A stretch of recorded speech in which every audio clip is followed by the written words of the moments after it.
सभी विजेताओं को मेरा सलाम। मेरा नाम है दिनेश गौतम। नवनिर्माण एकेडमी में आपका स्वागत है मित्रों। आज लेकर आया हूं संविधान की क्लास में मैं राष्ट्रपति एवं उपराष्ट्रपति के बारे में ऐसे बहुत सारे प्रश्न जो निरंतर पेपरों में पूछे जाते हैं। मेरा दावा है जो मैं पढ़ाऊंगा राष्ट्रपति और उपराष्ट्रपति से बाहर किसी भी पेपर में कहीं भी कोई प्रश्न आपको नहीं मिलेगा। आइए हम वीडियो की शुरुआत करते हैं। देखिए यहाँ से लेकर 15 तक क्वेश्चन है और यहाँ से लेकर 25 तक क्वेश्चन है। मैंने किए हैं इसमें 25 क्वेश्चन। 25 क्वेश्चन से ज्यादा हम लोग क्वेश्चन करेंगे, लेकिन राष्ट्रपति और उपराष्ट्रपति इसी में आपका कवर हो जाएगा। देखिए राष्ट्रपति के बारे में बात कही गई है यहाँ पे। वह का मतलब राष्ट्रपति, वह राष्ट्र का नेतृत्व करता है। याद रखना, राष्ट्र का नेतृत्व कौन करता है? वह राष्ट्र का नेतृत्व करता है, लेकिन वह राष्ट्र का नेतृत्व करता है, वह राष्ट्र का प्रतिनिधित्व करता है। सही बात यहाँ पर यह होगी, वह राष्ट्र का प्रतिनिधि होता है, वह राष्ट्र का प्रतिनिधित्व करता है, लेकिन वह राष्ट्र का नेतृत्व नहीं करता। राष्ट्र का नेतृत्व कौन करता है? राष्ट्र का नेतृत्व करते हैं भारत के प्रधानमंत्री। एक क्वेश्चन होता है, भारत में कार्यपालिका शक्ति किसके अंदर निहित है? संवैधानिक स्तर पर, संविधान के आधार पर भारत में कार्यपालिका का प्रधान कौन है? संविधान के आधार पर भारत में कार्यपालिका का प्रधान भारत के राष्ट्रपति हैं। वास्तविक कार्यपालिका शक्ति किसके अंदर निहित है? अगला क्वेश्चन है। पहला क्वेश्चन था संविधान के आधार पर भारत में कार्यपालिका शक्ति किसके अंदर है, तो इसका उत्तर तो है कि राष्ट्रपति के अंदर। लेकिन वास्तविक प्रधान कौन है कार्यपालिका का? वास्तविक प्रधान है प्रधानमंत्री। दो क्वेश्चन और बताए मैंने। यहाँ पर देखा है राष्ट्रपति जो है देश का प्रतिनिधित्व करते हैं, परंतु वो देश का नेतृत्व नहीं करते हैं। देश का नेतृत्व कौन करता है? देश का नेतृत्व वह करता है जो सरकार चलाता है। राष्ट्रपति सरकार नहीं चलाते हैं, तो सरकार कौन चलाता है? राष्ट्रपति नहीं चलाते, सरकार चलाते हैं प्रधानमंत्री, अर्थात नरेंद्र मोदी जी प्रधानमंत्री हैं, वो देश का नेतृत्व करेंगे। तो नेतृत्व कौन करता है? नेतृत्व करता है पीएम। देश का प्रतिनिधित्व कौन करता है? प्रतिनिधित्व करता है, देश का प्रतिनिधित्व करता है भारत का राष्ट्रपति। ये क्वेश्चन हो गए। चलिए अगली बात करते हैं। राष्ट्रपति के बारे में जो उपबंध है, देखिए बता देता हूँ। 25वां क्वेश्चन मैंने बिठा दिया ताकि जगह बन सके। राष्ट्रपति के बारे में जो उपबंध है उन्हें भाग 5 में रखा गया है। भाग 5 में रखा गया है। भारत के राष्ट्रपति के बारे में जो उपबंध है उसमें कहा वो भारत के भाग 5 में रखे गए हैं। अगली बात करते हैं। देखिए अनुच्छेद 72 क्या कहता है? अनुच्छेद 72 कहता है राष्ट्रपति को क्षमादान की शक्ति होगी। तो अनुच्छेद 72 में साफ तौर पर लिखा हुआ है कि राष्ट्रपति किसी के मृत्युदंड को माफ कर सकते हैं, उसमें कोई बदलाव कर सकते हैं। तो अनुच्छेद 72 का संबंध राष्ट्रपति की क्षमादान शक्तियों से है। आगे दिया है अनुच्छेद 52। अनुच्छेद 52 में क्या है? भारत का एक राष्ट्रपति होगा। याद रखना है आपको, अनुच्छेद 52 में दिया है कि भारत का एक राष्ट्रपति होगा। तो यदि प्रश्न ये पूछा जाता है कि कौन से अनुच्छेद में इस बात को उल्लेख है कि भारत के एक राष्ट्रपति होंगे, अनुच्छेद 52 में है। अगली बात देखिए, आकस्मिक निधि यहाँ पर दिया है। आकस्मिक निधि से पैसा किसकी मंजूरी से निकाला जाता है? आकस्मिक निधि जो है भारत की सबसे बड़ी निधि है। यहाँ से जितना भी पैसा निकाला जाएगा आकस्मिक निधि से, वो राष्ट्रपति के कहने पर या राष्ट्रपति की मंजूरी के बाद ही निकाला जाएगा। मैंने यहाँ पे छोटा करने के लिए लिखा है राष्ट्रपति की हाँ के बाद। राष्ट्रपति की हाँ के बाद अर्थात मंजूरी के बाद। इसमें किसकी मंजूरी लेनी पड़ती है? राष्ट्रपति की मंजूरी लेनी पड़ती है भारत की संचित निधि से धन निकालने के लिए।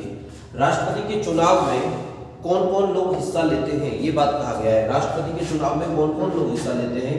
देखिए, लोकसभा के सदस्य, लोकसभा के सदस्य, राज्यसभा के सदस्य, राज्यसभा के सदस्य और विधानसभाओं के सदस्य, विधानसभाओं के सदस्य। एक बात और याद रखनी है, विधानसभाओं के सदस्य के साथ साथ एक बात और याद रखनी है, दिल्ली एवं पांडिचेरी, दिल्ली एवं पांडिचेरी, पुदुचेरी, पांडिचेरी की विधानसभा के सदस्य। याद रखना है विधानसभा के सदस्य। ये लोग जो हैं राष्ट्रपति के चुनाव में हिस्सा लेते हैं। ये क्वेश्चन भी आता है कि राष्ट्रपति के चुनाव में कौन कौन लोग हिस्सा लेते हैं। तो जनरली कहा जाता है संसद के सदस्य और विधानसभाओं के सदस्य। जितनी भी विधानसभाएं भारत में हैं उन सभी के विधानसभाओं के सदस्य इसमें हिस्सा लेते हैं। देखिए अनुच्छेद 53 में क्या कहा गया है राष्ट्रपति के बारे में? अनुच्छेद 53 में कहा गया है कि वह कार्यपालिका शक्ति राष्ट्रपति में होगी। यही तो मैंने बताया था अभी। की कार्यपालिका शक्ति राष्ट्रपति में होगी, अनुच्छेद 53 में कहा गया है। 44वां संविधान संशोधन 1978 में हुआ था। 44वां संविधान संशोधन सन 1978 में हुआ, 1978 में हुआ, 1978 में हुआ 44वां 44वां संविधान संशोधन 1978 में हुआ। ठीक है, इसमें क्या कहा गया, इसके में राष्ट्रपति के बारे में क्या कहा गया कि इसमें कहा गया राष्ट्रपति राष्ट्रीय आपात की घोषणा, राष्ट्रीय आपात की घोषणा, राष्ट्रपति राष्ट्रीय आपात की घोषणा, ठीक है, करेंगे मंत्रिमंडल की सिफारिश पर, मंत्रिमंडल की सिफारिश पर करेंगे। इसके द्वारा ये जोड़ा गया कि राष्ट्रपति जब करेंगे, इसके द्वारा जोड़ा गया। मंत्रिमंडल क्या होता है? मंत्रिमंडल वह होता है जिसमें कैबिनेट स्तर के मंत्री होते हैं। मंत्रिमंडल की सिफारिश पर ही राष्ट्रीय आपात की घोषणा की जा सकती है। आगे देखिए, अध्यादेश अनुच्छेद 129 में दिया गया है, अध्यादेश के बारे में उल्लेख दिया गया है, अनुच्छेद 129 में दिया गया है। अध्यादेश कब जारी किया जाता है? देखो, पहली बात तो है अध्यादेश कौन जारी करता है? अध्यादेश जारी करते हैं भारत के राष्ट्रपति। कब जारी करते हैं? जब संसद के सत्र न चल रहे हो, लेकिन ऐसी स्थिति पैदा हो गई हो कि कानून बनाना बहुत आवश्यक है, तब राष्ट्रपति जो है अध्यादेश जारी करते हैं, राइट। और क्या है, अध्यादेश को कितने दिन तक संसद, अध्यादेश जो है संसद के सत्र शुरू होने से कितने दिन तक रह सकता है? देखिए, इसकी अधिकतम सीमा कितनी है? अधिकतम सीमा का मतलब है 6 माह। 6 माह का मतलब क्या हुआ? अधिकतम 6 माह तक के अंदर संसद की मंजूरी मिल जानी चाहिए। अध्यादेश को बनने के बाद अधिकतम 6 माह के अंदर संसद की मंजूरी मिल जानी चाहिए। एक और बात है कि यदि संसद के सत्र शुरू हो जाते हैं, यदि संसद के सत्र प्रारंभ हो जाते हैं, यदि संसद के सत्र प्रारंभ हो जाते हैं, यदि संसद के सत्र प्रारंभ हो जाते हैं तो क्या होगा? अधिकतम 6 सप्ताह के अंदर इसे मंजूरी मिलनी चाहिए। तो 6 सप्ताह के अंदर मंजूरी मिलनी चाहिए, ऐसा संविधान में दिया है। अगर नहीं मंजूरी मिली तो ये समाप्त कर दिया जाएगा, ये समाप्त मान लिया जाएगा। संसद के सत्र शुरू होने के 6 महीने के अंदर यदि मंजूरी नहीं मिली तो इसे समाप्त मान लिया जाएगा। अनुच्छेद 57 राष्ट्रपति के पुनः निर्वाचन के बारे में प्रश्न यह आता है, भारत में एक व्यक्ति राष्ट्रपति का चुनाव कितनी बार लड़ सकता है? एक आदमी कितनी बार राष्ट्रपति बन सकता है भारत में? तो याद रखना है, अनुच्छेद 57 में कहा गया है कि कोई व्यक्ति, पुनः निर्वाचन का उल्लेख किया गया है। वैसे इसका उत्तर यह होता है कि कितनी भी बार चुनाव लड़ सकता है तथा कितनी भी बार वह भारत में राष्ट्रपति बन सकता है। यहां से देखते हैं अनुच्छेद 108, देखिए 16 है, 16वां क्वेश्चन है अनुच्छेद 108। अनुच्छेद 108 में क्या दिया है? अनुच्छेद 108 में दिया गया है कि अनुच्छेद 108 में दिया गया संयुक्त अधिवेशन। तो पहली बात है, संसद का संयुक्त अधिवेशन कौन बुलाता है? तो राष्ट्रपति बुलाते हैं, भारत के राष्ट्रपति बुलाते हैं। कब बुलाते हैं? भारत के राष्ट्रपति संसद का संयुक्त अधिवेशन तब बुलाते हैं जब किसी विषय पर संसद के दोनों सदनों में सहमति ना हो, तो राष्ट्रपति संसद का संयुक्त अधिवेशन बुलाते हैं। संयुक्त अधिवेशन की अध्यक्षता कौन करता है? संयुक्त अधिवेशन की अध्यक्षता करते हैं लोकसभा अध्यक्ष, याद रखना है, लोकसभा अध्यक्ष संयुक्त अधिवेशन की अध्यक्षता करते हैं। ये प्रश्न भी खत्म हो गया। यहां से आगे बढ़ते हैं। देखिए, ये प्रश्न भी खत्म हो गया।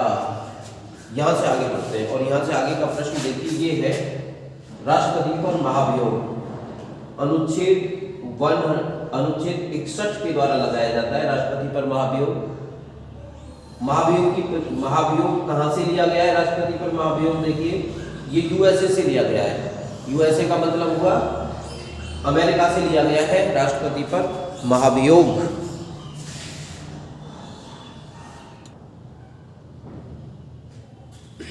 देखिए अगले क्वेश्चन पर आते हैं। महाभियोग तो अनुच्छेद 61 के द्वारा महाभियोग लगाया जाता है राष्ट्रपति पर।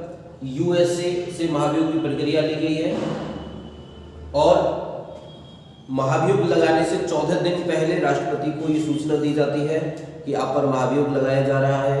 राष्ट्रपति चाहे तो अपना पक्ष स्वयं रख सकते हैं, राष्ट्रपति चाहे तो किसी के माध्यम से अपना पक्ष रखवा सकते हैं। महाभियोग की जो प्रक्रिया है राष्ट्रपति को उनके पद से हटाने की प्रक्रिया है। तो जो महाभियोग की प्रक्रिया है संसद के कौन से सदन में प्रारंभ की जा सकती है? इसका उत्तर होता है महाभियोग की प्रक्रिया को संसद के किसी भी सदन में, अर्थात लोकसभा में या राज्यसभा में से दोनों में किसी में भी प्रारंभ किया जा सकता है। इस पर कोई रोक टोक नहीं है। जो महाभियोग की प्रक्रिया है वो किस तरीके से कितने बहुमत के साथ पास होनी चाहिए? तो दोनों सदनों से विशेष बहुमत के साथ पास होनी चाहिए, अर्थात 2/3 सदस्यों का समर्थन हर सदन से चाहिए, तभी इसको पास माना जाएगा। ये मैंने बता दिया आपको महाभियोग के बारे में। तो राष्ट्रपति बनने के लिए न्यूनतम आयु कितनी होनी चाहिए? राष्ट्रपति बनने के लिए न्यूनतम आयु होनी चाहिए 35 वर्ष। 35 वर्ष से कम आयु का व्यक्ति कोई राष्ट्रपति नहीं बनेगा। राष्ट्रपति यदि त्याग पत्र देना चाहे तो अपना त्याग पत्र किसे देंगे? भारत के राष्ट्रपति अपना त्याग पत्र उपराष्ट्रपति को देते हैं और भारत के उपराष्ट्रपति अपना त्याग पत्र किसे देते हैं? भारत के उपराष्ट्रपति अपना त्याग पत्र राष्ट्रपति को देते हैं। अनुच्छेद 352 में क्या दिया हुआ है? ये राष्ट्रीय आपात के बारे में उल्लेख किया गया है। अनुच्छेद 356 में क्या दिया हुआ है? राष्ट्रपति शासन। अनुच्छेद 360 में क्या दिया गया है? वित्तीय आपातकाल। संसद में भारत के संविधान में 3 प्रकार के आपातकालों का उल्लेख है, अनुच्छेद 352, अनुच्छेद 356 तथा अनुच्छेद 360। आगे देखिए, ऐसे व्यक्ति जो अराजनीतिक थे और भारत के राष्ट्रपति बने, अर्थात ऐसे व्यक्ति जो राजनीतिक पृष्ठभूमि से नहीं थे परंतु भारत के राष्ट्रपति बने, उनका नाम क्या था? एपीजे अब्दुल कलाम। ऐसे व्यक्ति जो निर्विरोध राष्ट्रपति बने वो थे नीलम संजीवा रेड्डी। भारत के ऐसे व्यक्ति जो निर्विरोध राष्ट्रपति बने वो थे नीलम संजीवा रेड्डी। तो चुनाव कौन कराता है राष्ट्रपति का? राष्ट्रपति का चुनाव कराता है भारत का निर्वाचन आयोग। याद रखना, भारत का निर्वाचन आयोग। और किस किस के चुनाव कराता है? तो भारत का निर्वाचन आयोग राष्ट्रपति के चुनाव कराता है, उपराष्ट्रपति के चुनाव कराता है, संसद के चुनाव कराता है, विधानसभा के चुनाव कराता है, और विधान परिषद के भी चुनाव कराता है। विधानसभा के साथ साथ विधान परिषद के भी चुनाव कराता है भारत का निर्वाचन आयोग। ऐसा समझना है। तो क्वेश्चन आता है, भारत के राष्ट्रपति जो है उनका चुनाव कौन कराता है? निर्वाचन आयोग कराता है। भारत के उपराष्ट्रपति जो है उनका चुनाव कौन कराता है? भारत का निर्वाचन आयोग कराता है। आगे देखते हैं, एकल हस्तांतरणीय मत पद्धति अपनाई जाती है। राष्ट्रपति के चुनाव की ये पद्धति है, राष्ट्रपति के चुनाव की एकल हस्तांतरणीय मत पद्धति अपनाई जाती है। इसका तात्पर्य क्या है? एक व्यक्ति उतने मत डालता है, जितने उम्मीदवार हैं। इसका मतलब क्या है? यदि 3 लोग चुनाव में खड़े हैं राष्ट्रपति के में, तो एक आदमी जब मत डालेगा तो वह 3 मत डालेगा। इसका मतलब ये होता है। पूछा गया है, ये सब प्रश्न पूछे गए हैं। दोनों के चुनाव संबंधी विवाद, दोनों का मतलब राष्ट्रपति और उपराष्ट्रपति के चुनाव संबंधी यदि कोई विवाद है तो उन विवादों को कौन देखता है? उन विवादों को देखता है उच्चतम न्यायालय। उन विवादों को कौन देखता है? उन विवादों को देखता है उच्चतम न्यायालय। उच्चतम न्यायालय उन विवादों को देखता है, राइट। अनुच्छेद 143 में क्या दिया गया है? उच्चतम न्यायालय से सलाह। राष्ट्रपति किसी भी कानूनी मसले पर जिसमें उन्हें लगता है उच्चतम न्यायालय से सलाह मांग सकते हैं, परंतु उच्चतम न्यायालय की सलाह को मांगने के लिए राष्ट्रपति बाध्य नहीं है और न ही उच्चतम न्यायालय सलाह देने के लिए बाध्य है। ऐसे प्रश्न पेपरों में पूछे जाते हैं। ये तो सारे की सारी चीजें मैंने पेपरों से ही उठाई है। अगला देखिए, जब राष्ट्रपति उपराष्ट्रपति दोनों ना हो तो कौन पहली बात सुनिए, जब राष्ट्रपति ना हो तो राष्ट्रपति के कार्यों का निर्वहन कौन करेगा? तो राष्ट्रपति के कार्यों का निर्वहन उपराष्ट्रपति करेंगे। यदि राष्ट्रपति भी नहीं है और उपराष्ट्रपति भी नहीं है तो राष्ट्रपति के कार्यों का निर्वहन कौन करेंगे? उच्चतम न्यायालय के मुख्य न्यायाधीश उनके कार्यों का निर्वहन करेंगे। एक बार एम हिदायतुल्ला ऐसे चीफ जस्टिस थे भारत के जिन्होंने कार्यवाहक राष्ट्रपति की तरह काम किया। याद रखना, एम हिदायतुल्ला, एक बार ऐसा हुआ भी है। आगे अनुच्छेद 81 में क्या दिया गया है? राष्ट्रपति 12 सदस्य राज्यसभा में मनोनीत करते हैं। राज्यसभा में के अंदर राष्ट्रपति की मनोनीत करने की शक्ति होती है, उसमें राष्ट्रपति को 12 सदस्य मनोनीत करने का अधिकार होता है। राष्ट्रपति 12 सदस्य मनोनीत करते हैं। एक अनुच्छेद है 79, यहाँ पर दिया गया है अनुच्छेद 79। इसमें किस चीज का उल्लेख है? संसद के कितने अंग होते हैं? संसद के 3 अंग होते हैं। संसद के 3 अंग होते हैं। एक अंग होता है लोकसभा, एक अंग होता है राज्यसभा, एक अंग होता है भारत के राष्ट्रपति। ये भी याद रखना है। तो राष्ट्रपति जो है, भारत के राष्ट्रपति जो है संसद का अभिन्न अंग होते हैं। भारत के राष्ट्रपति संसद का अभिन्न अंग होते हैं। ये कौन से अनुच्छेद में कहा गया है? अनुच्छेद 79 ये कहता है, स्पष्ट करता है कि भारत के जो उपराष्ट्रपति हैं वो संसद का अभिन्न अंग है। राष्ट्रपति के बिना संसद नहीं बन सकती है, क्योंकि संसद 3 चीजों से मिलकर बनेगी, लोकसभा, राज्यसभा और राष्ट्रपति।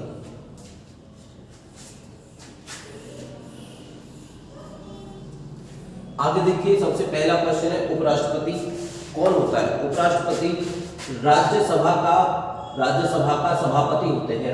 उपराष्ट्रपति भारत में एक उपराष्ट्रपति होंगे, वो राज्यसभा के सभापति होंगे। अगली बात है एस राधाकृष्णन, ऐसे व्यक्ति थे जो 2 बार उपराष्ट्रपति बने। ये बहुत बार पेपर में पूछा गया है। एस राधाकृष्णन, ऐसा एक व्यक्ति बताइए जो 2 बार भारत का उपराष्ट्रपति बना। एस राधाकृष्णन एक बार भारत के राष्ट्रपति भी बने, उपराष्ट्रपति बनने के बाद राष्ट्रपति भी बने। उपराष्ट्रपति एक ऐसा पद होता है जो जिस सदन के वो सभापति हैं वो राज्यसभा के सभापति हैं, परंतु वो राज्यसभा के सदस्य नहीं होते हैं। तो उपराष्ट्रपति एक ऐसा पद है, उपराष्ट्रपति वह व्यक्ति होता है जो संसद का सदस्य नहीं होता है। यहाँ से आगे कुछ छोटे छोटे बिंदु और हम लोग कर लेते हैं, उन्हें देख लेते हैं। अगर कुछ बिंदु बचे हैं तो मैं कोशिश करता हूँ आपको समझाने की। यस, उपराष्ट्रपति को कौन हटाता है? ठीक है, तो उपराष्ट्रपति को कौन हटाता है? उपराष्ट्रपति को हटाना कौन हटाता है? उपराष्ट्रपति को राज्यसभा हटाती है। उपराष्ट्रपति को राज्यसभा हटाती है। एक क्वेश्चन तो ये लिखवाना था मैंने और ये आपको लिखवा दिया है। और बस आज की वीडियो खत्म होती है। राष्ट्रपति और उपराष्ट्रपति के बारे में इतने ही प्रश्न पेपरों में आते हैं। और क्या है सर? और राष्ट्रपति की आयु कितनी होती है? न्यूनतम 35 साल। उपराष्ट्रपति की आयु कितनी होती है? न्यूनतम 35 साल। और बहुत छोटे छोटे प्रश्न होते हैं। जो भी प्रश्न पेपरों में मिले हैं मुझे, मैंने वो सारे प्रश्न यहाँ पर रख दिए हैं। उम्मीद है आपको ये वीडियो पसंद आएगी। सारी वीडियो का आप जो है नोट्स बनाइए, इनको याद करिए, रटिए। मिलते हैं अगली वीडियो में। धन्यवाद। हिंदुस्तान जिंदाबाद।